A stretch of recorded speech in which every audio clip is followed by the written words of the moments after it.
Everyone, this is Manisha Sehwag. Welcome to our channel. हमारे channel में हम डिस्कस करते हैं डिफरेंट सब्जेक्ट से रिलेटेड डिफरेंट टॉपिक्स को। आज का जो हमारा टॉपिक रहेगा क्लास 11 बिजनेस स्टडीज चैप्टर 1 के बारे में। So let us begin. So let us start with today's topic. आज का जो हमारा टॉपिक रहेगा वो बिजनेस स्टडीज क्लास 11 का चैप्टर 1 है, आपका nature and purpose of business. तो अभी हम इस चैप्टर का एक्सप्लेनेशन करेंगे, पूरा थियोरेटिकल नहीं जाएंगे। मैंने क्या किया है, इस चैप्टर को आपका एक्सप्लेन किया है प्रेजेंटेशन बना के, ठीक है। तो स्टार्ट करते हैं। पहला जो टॉपिक है हमारा चैप्टर का वो है ह्यूमन एक्टिविटीज़, ठीक है। तो अभी जो हमारा ह्यूमन का जो एक्टिविटीज़ होता है वो कितना टाइप का होता है, दो टाइप का, एक इकोनॉमिक एक्टिविटी और एक आपका non economic activity. Economic activity जो होता है वो किससे रिलेटेड होता है, दैट इज रिलेटिंग टू, ठीक है। इकोनॉमिक एक्टिविटीज़ आपके तीन चीज़ से रिलेटेड होगा, एक तो हो गया बिजनेस, एक हो गया प्रोफेशन एंड लास्ट हो गया आपका एम्प्लॉयमेंट। ये तीनों आपके किससे रिलेटेड होते हैं, पैसे से। तो देयरफॉर इसे हम आपका क्या बोलते हैं, इकोनॉमिक एक्टिविटीज़ बोलते हैं। फिर आता है आपके नॉन इकोनॉमिक एक्टिविटीज़। हम ह्यूमन बींग्स जो होते हैं ना, हम नॉन इकोनॉमिक एक्टिविटीज़ भी परफॉर्म करते हैं। नॉन इकोनॉमिक हो गए जो आपका आउटसाइड द मनी स्कोप के जाते हैं, ठीक है। मतलब जो एक्टिविटीज़ आपके पैसे से रिलेटेड नहीं है, for example love, patriotism, social welfare etcetera. तो these are not related to money, इसलिए ये किसके अंडर आ जाते हैं, हमारे नॉन इकोनॉमिक एक्टिविटी। अभी ये तो था ह्यूमन एक्टिविटी का प्रेजेंटेशन। अभी आता है आपका next topic, differences between economic and non economic activities. Please ध्यान से समझना, इसमें मैं क्या बोल रही हूँ, एंड अगर कोई डाउट आपको हो आप कमेंट सेक्शन में जाके क्लियर भी कर सकते हैं मुझसे। तो इसको मैंने क्या किया, इसके जो डिफरेंसेस है इसके लिए मैंने 3 बॉक्सेस बनाए हैं। पहला वाला में आपका बेसिस है, सेकंड वाले में इकोनॉमिक एक्टिविटी एंड थर्ड वाले में आपका नॉन इकोनॉमिक एक्टिविटी। तो अभी मीनिंग पढ़ते हैं। फर्स्ट ऑफ ऑल मीनिंग से हम लोग डिफ्रेंशिएट करेंगे दोनों में डिफरेंस क्या है। तो इकोनॉमिक एक्टिविटीज़ वो एक्टिविटीज़ हैं जो कि आपके किससे रिलेटेड होते हैं, बट जो हम क्यों परफॉर्म करते हैं, वो परफॉर्म करते हैं हम लोग हमारा लाइवलीहुड अर्न करने के लिए। So economic activities are those activities which are perform to earn livelihood. Next आपका नॉन इकोनॉमिक एक्टिविटीज़ हम लोग क्यों परफॉर्म करेंगे, हम लोग परफॉर्म करेंगे आउट ऑफ आपका लव, नहीं तो सिंपैथी, नहीं तो सेंटिमेंट्स, नहीं तो पेट्रोइटिज्म एक्सेट्रा। इन रीजंस की वजह से हम आपका नॉन इकोनॉमिक एक्टिविटी परफॉर्म करेंगे। फिर इसका जो एम होता है ना हमारा, लाइक दोनों का एम क्या है, एम के जो दोनों के एम जो होते हैं ना वो कॉन्फ्लिक्टिंग होते हैं, ठीक है, सेम नहीं होते हैं। Therefore they are different from each other.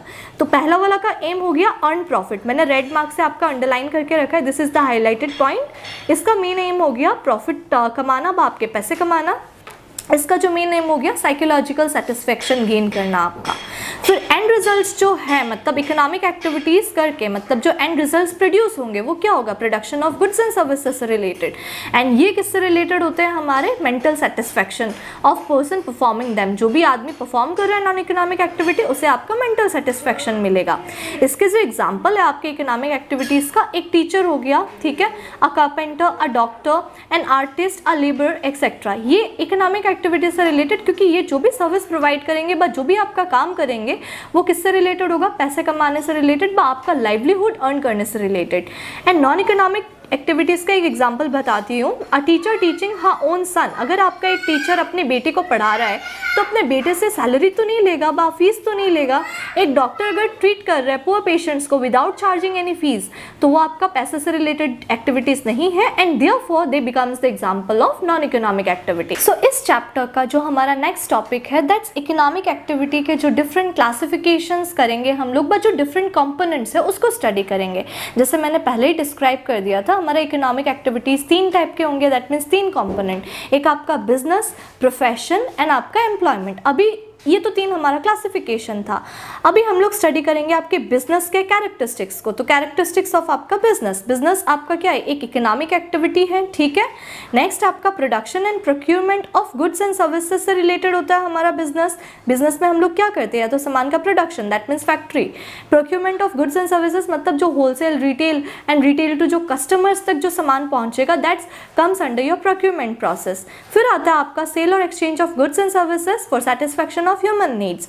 आपका बिजनेस में हम सामान बिक्री करेंगे, दैट मीन्स आपका होलसेलर बिक्री करेगा रिटेलर को, रिटेलर बिक्री करेगा आपका कस्टमर्स को, और कस्टमर्स जब खरीदेगा तो they will purchase for their satisfaction human needs के वजह से।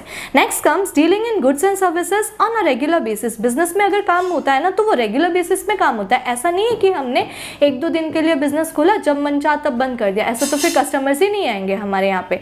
तो बिजनेस एक्टिविटीज का अगर काम होगा तो that will be on regular basis. मैं इस पॉइंट को हाईलाइट कर देती हूँ, दैट मीन्स इसको आपको ध्यान से देखना है, बिजनेस एक्टिविटीज रेगुलर बेसिस में होना है। बिजनेस का जो एम होता है वो प्रॉफिट कमाना होता है, profit earning. And next, business में ना आपका आप जितना भी कैपिटल इन्वेस्ट कर रहे हो, जो भी पैसे लगा रहे हो, हमेशा अनसर्टेन रहेगा। आपको उस कैपिटल इन्वेस्ट किया हुआ कैपिटल पे कितना रिटर्न मिलेगा, that is always uncertain. Uncertainty of return, कितना प्रॉफिट मिलेगा, कितना रिटर्न मिलेगा, वो आपको पहले से पता नहीं होता है। तो सिंस पहले से हमें पता नहीं होता है ना, अनसर्टेनिटी ऑफ रिटर्न है, इसलिए आपका एक एलिमेंट आ जाता है, एलिमेंट ऑफ रिस्क आ जाता है। अनसर्टेनिटी ऑफ रिटर्न की वजह से आपका क्या डाइवर्ट होकर आता है, आपका रिस्क वाला एलिमेंट बाय एलिमेंट ऑफ आपका रिस्क। तो here comes the end of characteristics of business. So next आपका जो टॉपिक है बिजनेस ऑब्जेक्टिव, हमने इकोनॉमिक एक्टिविटी का हमारा एक टाइप था, बिजनेस कंपोनेंट था। अभी बिजनेस का हम लोग स्टडी करेंगे आपके ऑब्जेक्टिव्स। कैरेक्टरिस्टिक्स हमने पहले पढ़ लिए, तो आपके ऑब्जेक्टिव्स को मैंने 2 क्लासेस में क्लासिफाई किया है, एक इकोनॉमिक ऑब्जेक्टिव है और एक आपका सोशल ऑब्जेक्टिव है। इकोनॉमिक ऑब्जेक्टिव मतलब जो पैसे से रिलेटेड होगा, मतलब प्रॉफिट गेनिंग से रिलेटेड व पैसा कमाने से रिलेटेड जो भी एक्टिविटीज़ होगा, ऑब्जेक्टिव्स होगा, वो इकोनॉमिक ऑब्जेक्टिव के अंदर। एंड सोशल ऑब्जेक्टिव हो गया, it's not related to your earning money, ठीक है। सो इकोनॉमिक ऑब्जेक्टिव का जो फर्स्ट क्लियरिफाई करके जो मैंने ऑब्जेक्टिव लिखा है, that's earning of profit. Her business का एम, मोटो, गोल यही होता है, प्रॉफिट कमाना। प्रॉफिट कमाएंगे in terms of money, therefore ये हमारा क्या हो गया, इकोनॉमिक ऑब्जेक्टिव। फिर क्रिएटिंग न्यू कस्टमर्स, हमें हमारे बिजनेस में पुराने कस्टमर्स तक ही नहीं लिमिट क्रिएट करके रखना है, हमें न्यू कस्टमर्स चाहिए। न्यू कस्टमर्स से क्या होगा, हमारा बिजनेस एक्सपांड करने में हमें मदद होगी। एक्सपांड करेंगे प्रॉफिट गेन होगा, तो दैट्स इकोनॉमिक एक्टिविटी। फिर इनोवेशन आता है। इनोवेशन मतलब क्या होता है, आप अगर एग्जिस्टिंग सामान ही बिक्री करते रहोगे, एग्जिस्टिंग प्रोडक्ट ही, कस्टमर्स बोर नहीं हो जाएंगे। तो हमें हमारे सामान में इनोवेशंस करने पड़ेंगे, जिससे हमारे कस्टमर्स ज़्यादा से ज़्यादा हमारे तक, मतलब ज़्यादा से ज़्यादा कस्टमर्स हमारे तक आए, पुराने तो हमारे पास टिके रहें, और plus new addition extra customers जो हैं वो भी हमारे कस्टमर्स जो हैं हमारे प्रोडक्ट्स से इन्फ्लुएंस होकर हमारे प्रोडक्ट्स को परचेज करें। फिर ऑप्टिमम यूटिलाइजेशन ऑफ रिसोर्सेज, हमारे बिजनेस में जितने भी रिसोर्सेज हम लोग एम्प्लॉय कर रहे हैं, जितने भी रिसोर्सेज हम लोग खरीद रहे हैं, that must be properly utilize. कोई वेस्टेज नहीं होना चाहिए, क्योंकि जितना बड़ा वेस्टेज होगा उतना हैवी अपना लॉस होगा। हमारा बिजनेस में एक ही गोल होता है, प्रॉफिट को मैक्सिमाइज करना और लॉस को मिनिमाइज करना आपका। फिर सोशल ऑब्जेक्टिव की अगर बात करें तो सोशल ऑब्जेक्टिव के अंदर आ जाता है क्वालिटी ऑफ गुड्स। अब सोसाइटी, हम लोग बिजनेस तो सोसाइटी में करते हैं, जंगल में तो कर नहीं सकते, तो हमारा सोसाइटी के प्रति कुछ ऑब्लिगेशंस होते हैं, ड्यूटीज़ होता है, ठीक है। तो सोसाइटी के प्रति अपना जो ऑब्लिगेशंस, ड्यूटीज़ होगा, जिसको हम पूरा करेंगे एज अ बिजनेस, जो हमें पूरा करना पड़ेगा, that is your social objective. पहला हो गया क्वालिटी ऑफ गुड्स। आप जितना दाम ले रहे हो उतना ही आपको क्वालिटी प्रोवाइड करना पड़ेगा। ऐसा नहीं है कि आपने दाम ज़्यादा ले लिया लेकिन लो क्वालिटी का, बाई इंफीरियर क्वालिटी का सामान आपने प्रोवाइड कर दिया। एक बार के लिए तो आप प्रॉफिट कमा लोगे शॉर्ट टर्म में, बट लॉन्ग रन में आपके कस्टमर्स चले जाएंगे आपसे किसी और कॉम्पिटिटर के पास, तो that will be a heavy loss. तो हमें हमारे कस्टमर्स को अच्छा क्वालिटी का सामान प्रोवाइड करना है। फिर फेयर ट्रेड प्रैक्टिसेस, हम जो भी तरीके से बिजनेस कर रहे हैं ना, बिजनेस करने के प्रैक्टिस अलग अलग होंगे, तरीके अलग अलग होंगे, बट हमें कौन सा तरीका अपनाना है जो कि फेयर है आपका, ठीक है, लीगल है, एथिकल है।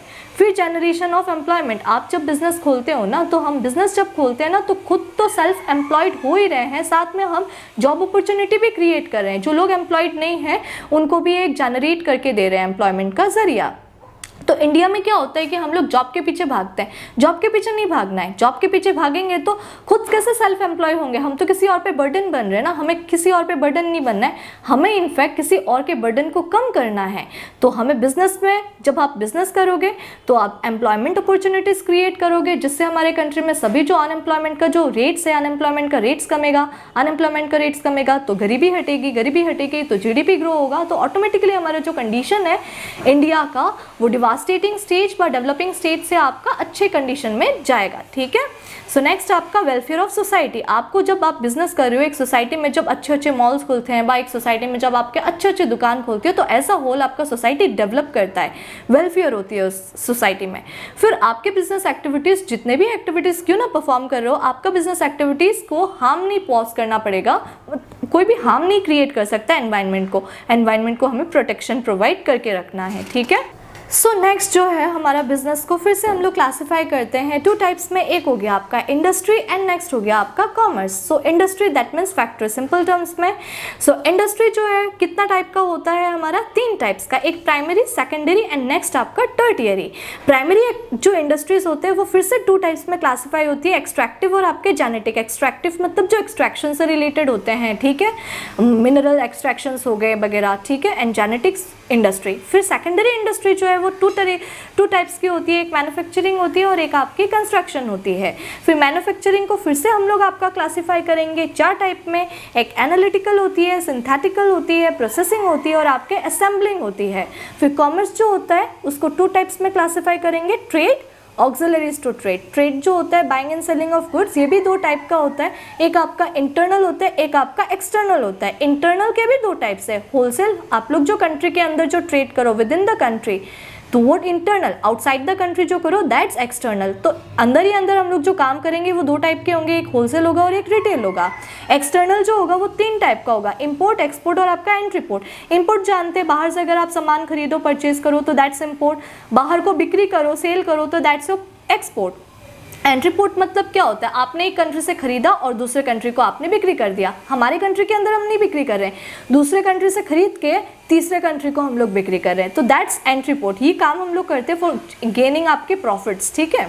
तो फिर आपका जो नेक्स्ट पार्ट है that's auxiliaries to trade. Auxiliaries to trade मतलब वो सारे एक्टिविटीज़ हो गए जो हमारे बिजनेस के काम को करने में हमें फैसिलिटीज़ प्रोवाइड करते हैं, ठीक है। तो that comes under transportation, warehousing, insurance, banking and finance and last आपका एडवर्टाइजमेंट। ये जितने भी एक्टिविटीज़ है, जितने भी काम है, ये सारे हमारे बिजनेस को क्या करते हैं, सपोर्ट करते हैं। सपोर्टिंग एक्टिविटीज़ है, सपोर्टिंग एजेंसीज हैं हमारे सारे, ठीक है। So this was the end of this topic. Now comes business risk. Risk जो है अनसर्टेनिटी की वजह से होता है। आपने जो भी बिजनेस में कैपिटल इन्वेस्ट करके रखा है, पैसे इन्वेस्ट करके रखा है, हमें नहीं पता होता है कि उसके ऊपर हमें रिटर्न कितना मिलेगा। तो बिजनेस में आपका रिस्क का जो एलिमेंट रहता है ये कंपलसरी रहेगा ही रहेगा। आप रिस्क को रिमूव नहीं कर सकते हो, बट आप रिस्क को क्या कर सकते हो, रिड्यूस कर सकते हो। हम रिस्क को रिड्यूस कर सकते हैं बट रिमूव नहीं कर सकते। तो रिस्क जो है कितना टाइप्स का होगा, एक स्पेक्युलेटिव रिस्क होगा और एक प्योर रिस्क होगा। स्पेक्युलेटिव रिस्क मतलब क्या होता है, it is the risk which arises due to the change in the condition of market. Market में कुछ कंडीशंस चेंज हो गए, टेक्नोलॉजी चेंज हो गई, तो मार्केट की कंडीशन की वजह से अगर हमारा कोई रिस्क हो तो दैट्स स्पेक्युलेटिव रिस्क, ठीक है। एंड प्योर रिस्क क्या होता है, it arises due to fire, theft और स्ट्राइक। जो मतलब फायर, थेफ्ट और स्ट्राइक की वजह से, इन 3 रीजंस की वजह से अगर हमारे बिजनेस में कोई हार्म पॉज होता है, कोई रिस्क पॉज होता है, तो उसे प्योर रिस्क बोलते हैं। Such risk involve possibility of loss और no loss but one can not gain due to pure risk. इसमें आपका लॉस हो भी सकता है, नहीं भी हो सकता है, बट इससे आपको प्रॉफिट तो नहीं होगा, ठीक है। इसमें आपका प्रॉफिट कमाने का चांस हो सकता है, किसी एक के लिए भला तो किसी एक के लिए नुकसान, काइंड ऑफ ये रिस्क रहता है। किसी को भला करेगा तो किसी को नुकसान प्रोवाइड कर सकता है। So here this is the end of chapter 1। हमने चैप्टर 1 देखो फटाफट कंप्लीट कर लिया। तो अगर आपको हमारा वीडियो पसंद आया हो तो like, share, comment and subscribe करना मत भूलना। Thank you so much.